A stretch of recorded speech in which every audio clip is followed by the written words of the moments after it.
আজকে কিন্তু আমাদের একটি স্পেশাল দিন যাচ্ছে। স্পেশাল দিনটি কি আপনারা একটু পরে বুঝতে পারবেন। সো এভরিওয়ান, আসসালামু আলাইকুম। সবাই কেমন আছেন? আশা করি এবং দোয়া করি সবসময় আপনারা ভালো আছেন এবং আমিও ভালো আছি। সবসময় ভালো থাকাটাই আমাদের কাজ। আর স্পেশাল দিনে খাওয়া দাওয়া না করলে কেমন হয়? স্পেশাল দিনে কিন্তু বাহিরে একটা পার্টি চাই। অল টাইম আমরা চাই যে বাহিরে পার্টি দিই। আর রাজশাহী শহরে তো বিভিন্ন জায়গায় খাওয়া হয়েছে, বাট রাজশাহী শহরের চিলিজে আমরা অনেক কম খেয়েছি। অতএব আজকে ভাবলাম যে আমরা চিলিজে খাওয়া দাওয়া করব। যেই চিন্তা সেই কাজ। আজকে আমরা চিলিজে চলে যাচ্ছি।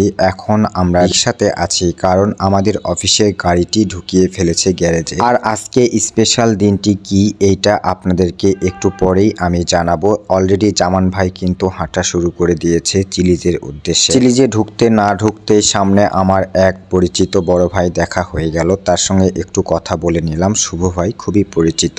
অলরেডি আমরা চিলিজে চলে এসেছি। আভা বলছে যে খুব ক্ষুধা লেগেছে, খাওয়া দাওয়া করবে। আর এইদিকে জামান আর মোস্তাফিজ ভাই কিন্তু অলরেডি চেয়ারে বসে গিয়েছে। এখন চিন্তার বিষয় আমরা কি খাওয়া দাওয়া করব। সো আমরা সবাই ভাবলাম যে আমরা আজকে কাচ্চি বিরিয়ানি খাই, বাট কপালটা একটু খারাপ ছিল। আমরা সবসময় যেটা খেতে চাই সেইটা পাই না। কাচ্চি বিরিয়ানি ছিল না, সেজন্য আমাদেরকে মোরগ পোলাও দিয়েছে। এর সঙ্গে গরুর মাংসটাও আমরা নিয়েছি। বুঝতেই পারছেন আভা আমার বোন, সে কিন্তু অলরেডি খাওয়া দাওয়া শুরু করে দিয়েছে। তার তো আজকে অনেক ক্ষুধা লেগেছে। আমাকে এর আগেই বলেছে আসতে।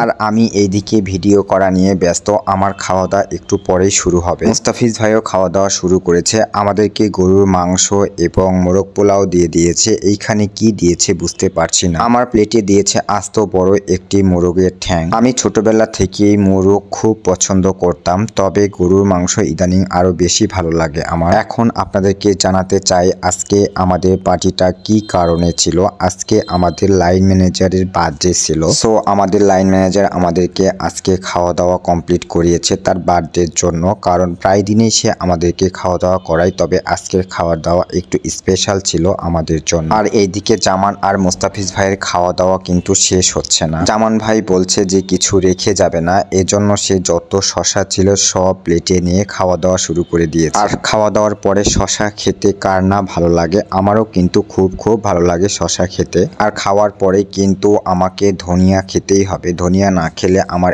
একদমই ভালো লাগে। অনেকেই এইটা পছন্দ করে না, তারপরেও ভাজা ধনিয়া আমার অনেক পছন্দের একটি জিনিস। তার সাথে পেপসি আছে। আজকে আমি বেশি খাওয়া দাওয়া করতে পারি নাই। বেশি খাওয়া দাওয়া করতে না পারার কারণ হচ্ছে আমি একটু গ্যাস্ট্রিকের প্রবলেমে আছি কয়েকদিন থেকে। মুস্তাফিজ ভাই খুবই সুন্দর কাজ করেছে। সে হচ্ছে বুরহানি খাচ্ছে। আমিও বুরহানি খেলে মনে হয় খুব ভালো করতাম, বাট এর আগেই আমি পেপসি অর্ডার দিয়ে দিয়েছি। আভা কিন্তু অলরেডি খাওয়া দাওয়া কমপ্লিট করে ফেলেছে। সো গাইজ, আজকে এ পর্যন্তই। সবাই ভালো থাকবেন। আসসালামু আলাইকুম।